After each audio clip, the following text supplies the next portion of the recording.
So I'm Paulo Emílio de Miranda. I'm professor at the Federal University of Rio de Janeiro, and I'm also president of the Brazilian Hydrogen Association. How does Brazil position itself internationally in the hydrogen market? Are there any specific initiatives or projects supported by ABH2? Well, I think it's interesting to highlight that there are different types of activities in different countries in the world today related to hydrogen energy, because some countries are preparing themselves to become hydrogen importers. Other countries, they are autosufficient in hydrogen for their own consumption. And Brazil is a country that is autosufficient in hydrogen production for its own uses, and will also be a hydrogen exporter. So this makes an important difference with respect to other countries, and this gives the opportunity to develop at the same time an important internal market on hydrogen energy and a new exporting market for hydrogen. Does ABH2 have a forecast or objective regarding electrolysis production? The Brazilian Hydrogen Association doesn't look only to electrolysis of water, because the possibilities in Brazil are much greater than this.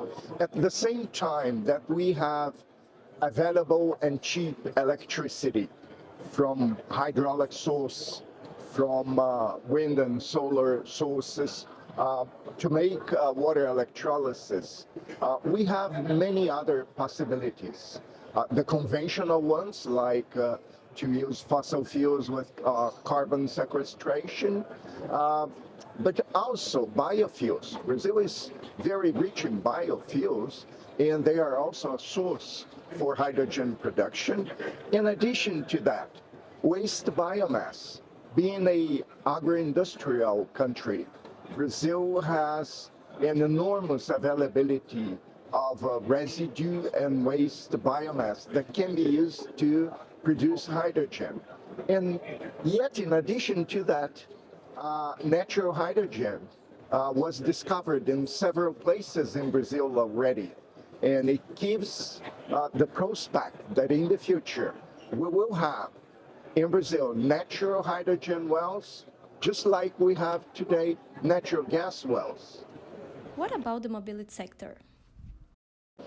With respect to mobility, there are important differences of what is happening or may happen in Brazil and in other parts of the world. This is because Brazil was the only country in the world that has already made with success and in large scale the modification of a fuel for automobiles. And this was done with the use of ethanol made out of sugarcane. And this means that we do not have, let's say, the hurry and the big problem that other countries have to solve the problem of fuel, clean fuel for automobiles. And at the same time, we have very interesting developments for heavy-duty vehicles. For example, in this year, a Brazilian hydrogen fuel cell bus will begin to work in a city called Maricá in the state of Rio de Janeiro. And there is prospects also for the use of hydrogen in trucks and in trains. So this area of heavy-duty vehicles is one that will be developing very well in Brazil with hydrogen, powered by hydrogen. Okay.